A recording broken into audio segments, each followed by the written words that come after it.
Welcome to Disrupting Japan, straight talk from Japan's most successful entrepreneurs. I'm Tim Romero, and thanks for joining me. I love working with startups. I love talking with startup founders, and I know that you do too. That's why you listen to the podcast, and I thank you for that. When the traditional media focuses on startups, they tend to look at the crazy founders making outrageous claims, or the newly minted billionaires, CEOs, and investors. That's all good fun, of course. But when we look a little deeper, startups tell us something else. Looking at what startups get started, and what startups get funded, and what startups get traction, that tells us a lot about the kinds of problems that we as a country think are worth solving. What problems are important enough to attract time and money and customers changes a lot from country to country, and it reveals a lot about the social priorities of the cultures that these startups operate in. And it's not always a pleasant revelation. Japan has always had a complex relationship with her foreign residents. Even today, there's a widespread intellectual acknowledgement that Japan needs to increase and encourage immigration. But transforming that goal into actual policy and to real social acceptance, well, that's harder. Today, we sit down with Nao Sugihara of MTIC, and we're going to dive deep into this. Nao runs a recruiting platform called GaijinBank, and while there are lots of job sites catering to foreign engineers and creatives, GaijinBank deals exclusively with blue-collar labor. Foreigners working blue-collar jobs in Japan is actually an incredibly important aspect of the Japanese economy, and one that is largely ignored not only by the Japanese press, but even by the foreigners living in Japan. And I have to admit, things are different and, in some ways, much more encouraging than I expected. But Nao tells that story much better than I can. So let's get right to the interview. So I'm sitting here with Nao Sugihara of MTIC, which is Make Tokyo an International City. Yes. So thanks for sitting down with me. Thank you. Thank you for have an opportunity this. I'm happy to talk today. Yeah, well, I'm glad to have you on. And I usually don't interview founders of companies for recruiting companies, but what you're doing is really different. Thank you. There's I don't know how many hundreds of different job sites for engineers and designers in Japan, but you've got a unique focus. Yes. Our service name is GaijinBank, and we are especially for blue-collar type of work. We focus on only foreigner in Japan. The job market for foreigners and blue-collar jobs is something that a lot of people don't know outside Japan. So tell me a bit about your customers. On the employer side, what kind of blue-collar jobs are being filled by foreigners in Japan? For example, hotel, front desk and cleaning, or manufacturing, and construction, and logistics, and caregiver. That seems quite a range of responsibilities. So something like factory work wouldn't require a great deal of Japanese skills, but someone working at the front desk of a hotel or being a caregiver, I imagine that would require some pretty high level of Japanese ability. Yes. So where are these jobs? Are they in Tokyo? Or are they in the countryside? Are they all over Japan? Of course, many demand came from around Tokyo. And we do a Tokyo, Chiba, Kanagawa mainly. But actually, countryside has more demand. So we do sometimes Fukushima, Tohoku, and Ehime in Shikoku, and can be Osaka, Nagoya. And are these permanent jobs? Are they temporary jobs? We do both temporary dispatching position And also sometimes we introduce directly to employer permanent. Now, in a minute, I want to dive deep into kind of the social impact that all this is having. But looking at it from the employee side, who are taking these jobs? We have many candidates, more than I think nationality-wise 100 countries, but mainly Asian countries people. Half of our candidate is a resident visa holder, such as permanent, spouse visa, long-term visa. 30% student, and 10 to 20 is like working visa, like international humanity visa. Okay. So my understanding was that, for example, it's almost impossible to get a permanent residency visa working at a factory. Oh, yeah. So do they have permanent residency because of family members or for some other reason? Yes. Some of them like get married with Japanese people or got married with a permanent residence visa holder. And then they become like a spouse and then stay here maybe 5 to 10 years. They become permanent resident. So when the employers contact you, are they looking for foreign staff specifically, or are they just looking for anyone to fill these positions and they can't find Japanese, so foreigners are okay too? Yes. They don't care nationality. In most of cases, they cannot find Japanese workers, and they kind of adjust. But I imagine for Japanese, particularly in these blue-collar and very traditional industries, that's a big adjustment. Do you guys help kind of bridge that communication gap? In many cases, there was a miscommunication. For example, a contract or like some direction in the workplace. It's kind of very difficult to communicate in Japanese or English, especially employer cannot speak English most of the case. So they call us and then we communicate in the English or their mother tongue. Okay, so there are times you're actually providing an interpretation service so that they can give instructions to the employees. Yes. We send like a very bilingual staff in the work location, and then they directly bridge Japanese and English or mother tongue. So I imagine in a lot of cases this is the employer's first experience really working with foreign staff. What are some of the differences between the expectation and reality? Just because the work culture in Japan is so different Yes. than it is in other places. So Yes. what kind of surprises or expectations are different? The foreigner has, of course, have a different culture. For example, some staff after 2 weeks start working. They ask us, can I have a break, 1 month? I have to go back to country. And wow, and then this not happens for Japanese employees, I think. So we try to make sure if you have break plan, please let me know first. That's interesting. And also work time, as you can imagine, Japanese people are accepting about overwork, but some foreign staff, don't like. Okay. Yeah, I can imagine that's quite a surprise to a lot of foreign workers. We have to educate both sides. Employees, sometimes, you have to accept overwork. And then we educate also employers. If you have, let us know in advance, and then we inform. When the foreign workers are objecting to the overtime, are they usually objecting because of payment or because of time and they had other plans? Both. Sometimes they have plan, so they just want to go home. Regarding payment, actually in blue collar, they manage very well. Normally, employer pay all over overwork. Okay. So it's really more just a matter of scheduling and Yes. having control of your own time. Yes. That makes sense.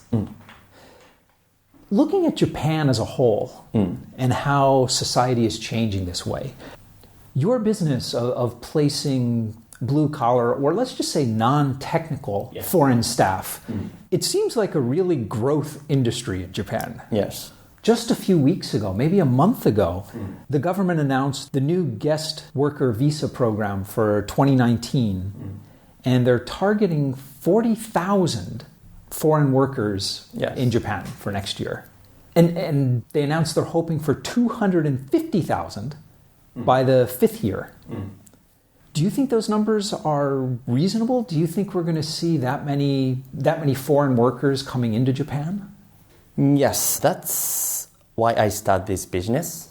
As you know, Japanese population shrink in the 2060. Population going to be like half. So we need workers.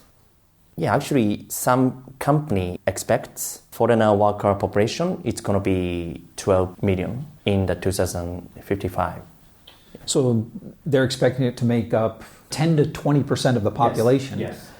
Now, over the last 20 years, the debate in Japan over foreign workers has been going back and forth between it's a good thing and it's a bad thing. A lot of Japanese are concerned about, well, the same thing people are concerned about immigration everywhere in the world. That the foreigners coming into Japan won't be able to integrate into Japanese society. How do you think that can be overcome? Firstly, Japanese society already understand we need foreigner, especially service and manufacturing. I think so. I mean, I think that people know it intellectually. They know it in their head. Yes. But they haven't accepted it with their hearts. And that's much harder. Yes. Like Japanese people, it's difficult to accept foreigner in the past. However, like from 2011, like we have many foreign travelers. We saw like many foreigner like naturally, and then we are step by step getting used to being with foreigner. And then I think recently they much better to accept foreigner. I think so. The change from when I first came here in 1988 to, wow, that was almost 30 years ago when I first came here. Holy cow. Wow. So the change over those 30 years is absolutely amazing. 30 years ago, foreigners, even in Tokyo, were sort of exotic creatures. Yes, they may be, looking at you. Yeah, so it's not like that anymore. So I think Japan has gone through this phase where they become more accepting of like kind of the idea of foreigners in Japan. And I think you're right, over the last 5 to 10 years, Japan has become very accepting of the idea of foreign tourists coming to Japan. Yes. But tourism is easy. Tourism is people come, they leave their money, they go home. It seems like Japan is still having a really serious debate about foreigners living in Japan, especially 10 to 20% of the population being foreigners in Japan. Even in the best case, it's not like a smooth, simple process, right? Actually, in Japan, around Nagoya, like 20 years ago, we accept many foreigners from Latin America, Brazil, Peru, or like a Japanese second generation. And what happened is we accept many foreigners, but many of foreigners around Nagoya, they don't have any like a good education for Japanese. And then there is a gap, like a Japanese and foreigner community. And also wage was not so high. So some foreigner became like gang. So like now, like we, and also I think Japanese government think Japanese language system is needed.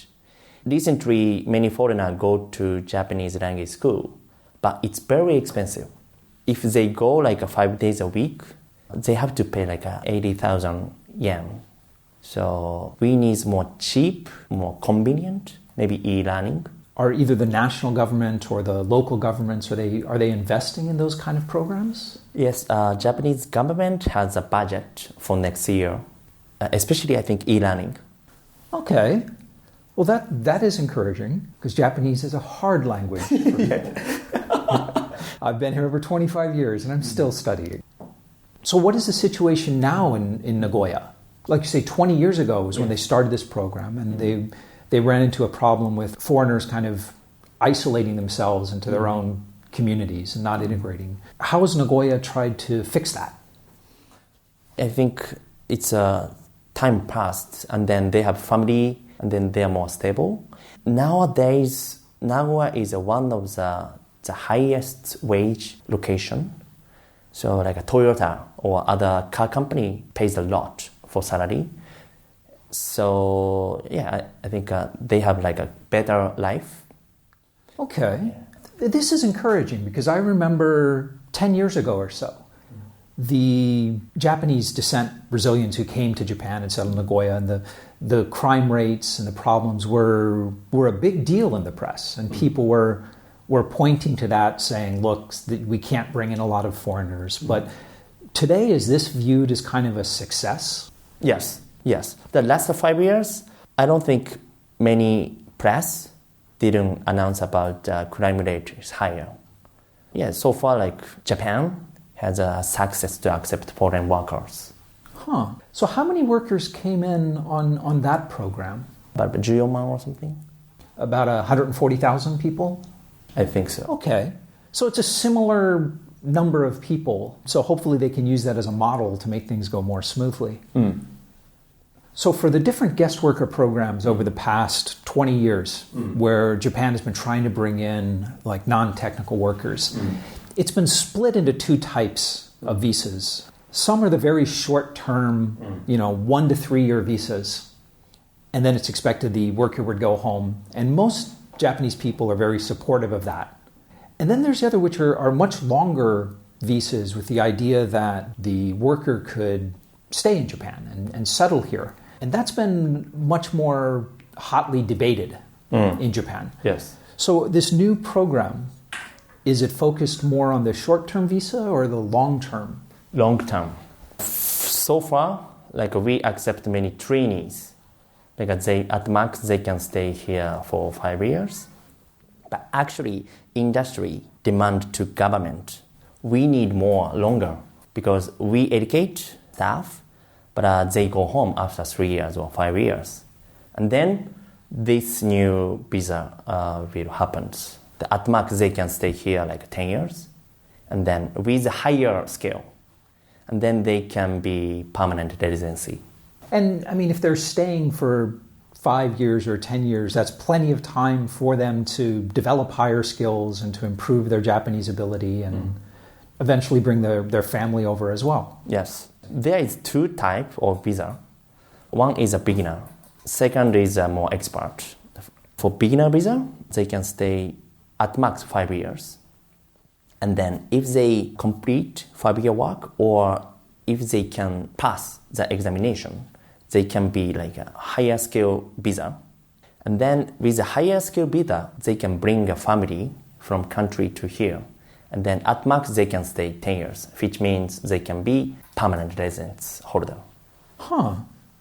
Yeah, I mean, that sounds like a great plan both for Japanese industry and Japanese society if they can learn from past examples and make integration smoother. But in the past, Japan has tried similar programs and it's had a really hard time with it. So, for example, there's been several attempts in the past to solve the nursing shortage by bringing in foreign nurses. And that never seems to work. Yes. Actually, nurse examination is very difficult for foreigner. Especially, this is national examination, and the only Japanese is available. So, like Chinese or Taiwanese and Korean can pass the examination, but other than those countries, it's very tough. That makes sense. I mean, they're working in a Japanese hospital, so you need to be able to read everything in Japanese. So it was really just that particular job, the Japanese language requirements were too high? Too high. But actually, Chinese or Taiwanese pass the examination a lot. For this country, this program works. Because at least they can read the kanji and Yes. don't have to study that part. Yes. You think this program will be more successful because the language requirements aren't nearly as high? Yes. Okay. Most of the startup founders that come on the show tend to be technology focused. And from my point of view, it seems like the real success stories in bringing foreign workers into Japan have been in foreign engineering talent. There's been a lot of successes there. And that's about, or maybe foreign startup founders. It's a big enough community here. But I can't think of too many other successes on an industry-wide basis. But what I mean is, for example, is there an industry saying, well, in logistics, now 20% of the staff are foreign, or in I think caregivers? Yes, caregiver industry is very hard. For example, we send many Filipina ladies to caregiver industry. I think naturally they are very kind and gentle. Actually, we have like feedback. Filipino caregiver sometimes are better than Japanese caregiver. That's interesting, because I would have figured that caregiving would have had some of the highest Japanese language requirements for all the jobs. Depends. It depends. So it's more just kind of a personality warmth than communication? Yes. And then also like elderly people don't speak a lot.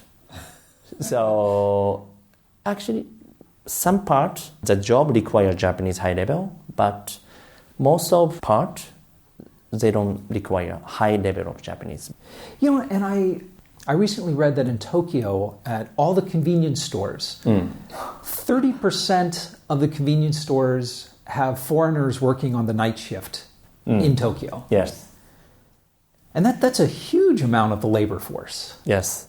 Like for foreigner, night shift is a 25% increase wage. So actually they want to work in night. So what's the future of this program? I mean, moving from a year one target of 40,000 workers to a year six target of 500,000 workers. Yes. That's a big, fast ramp up. Do you think that can happen? That happens. Actually can be bigger than that. Really? Yes. We need people, and then population decrease pace, it's getting faster. That'd be great if it can happen smoothly and as planned. Well, listen now, before we wrap up, I want to ask you what I call my magic wand question. And that is, if I gave you a magic wand and I told you that you could change one thing about Japan, anything at all, the legal system, the way people think about risk, the education system, anything at all, to make things better for startups and innovation in Japan, what would you change? So mentally being more acceptable. So more accepting of what? For example, foreigner, and for example, for risk. I was thinking about why Japanese people recently Japanese people start up more, but compared with maybe America or Israel, much less. I think if they do, and then if they have a fail, they think they cannot come back to society as before. So most of people hesitate. I mean, it used to be very much true. If you started a company and you failed, I mean, it wasn't like your life was over, but pretty close to it. You had to carry those debts, and it was a really shameful thing. And now I think that the economic reality is different. You can get investors, and so if the economic reality's changed, why hasn't the social reality changed too? Look at my friends. Still, I was banker. Only one or two people started up around me. So I think they still think about it's a startup is too risky. They are scared about risk. So what do you think they're risking? Are they worried about risking their reputation? Are they worried about risking money? Money.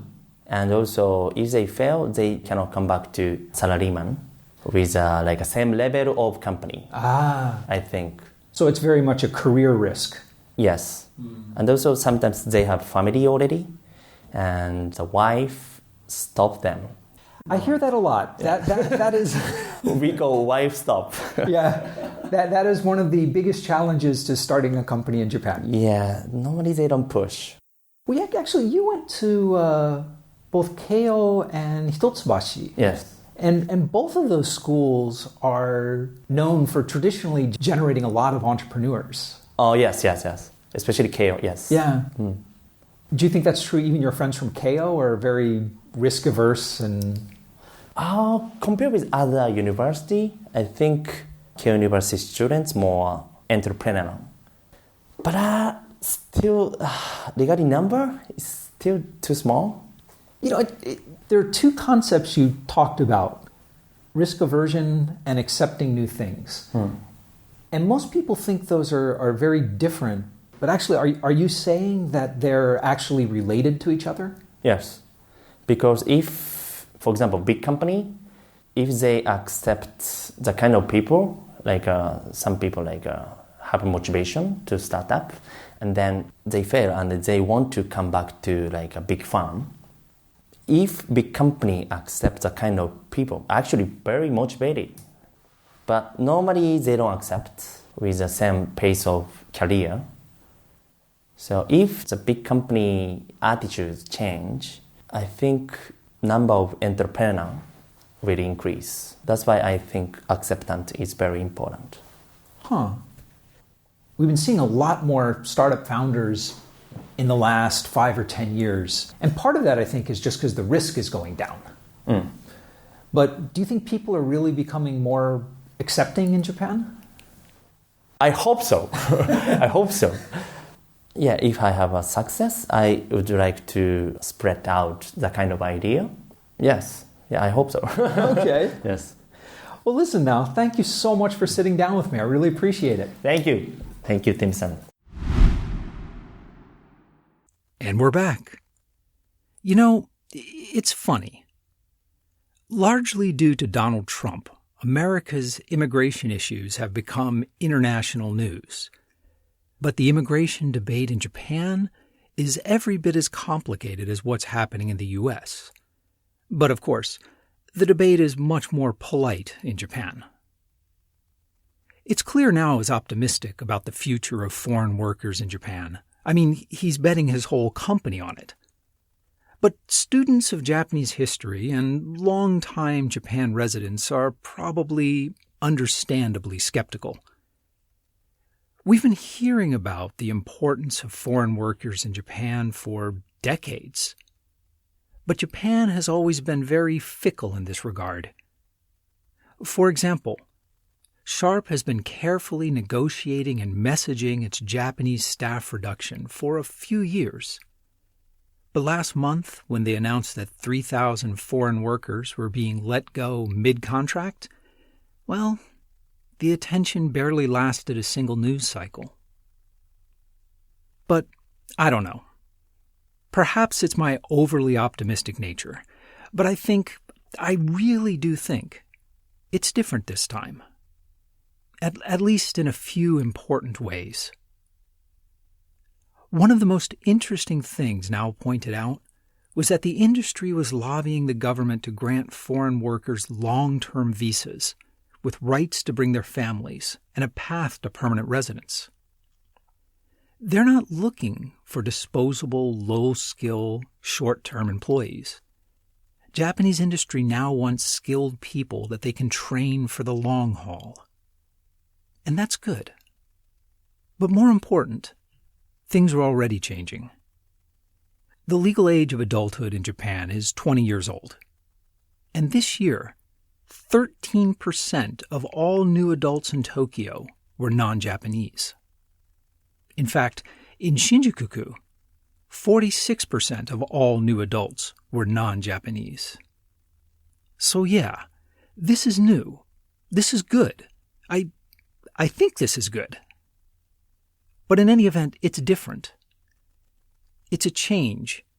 And as a regular listener of Disrupting Japan, as you know, when Japan changes very quickly. If you want to talk about working in Japan as a foreigner, Nao and I would love to hear from you. So come by Disrupting Japan /show 135 and let us know what you think. And if you get a chance, please check out our Facebook or even our LinkedIn group. If you ask a question there, I guarantee you I'll reply. But most of all, thanks for listening. And thank you for letting people interested in Japanese startups know about the show.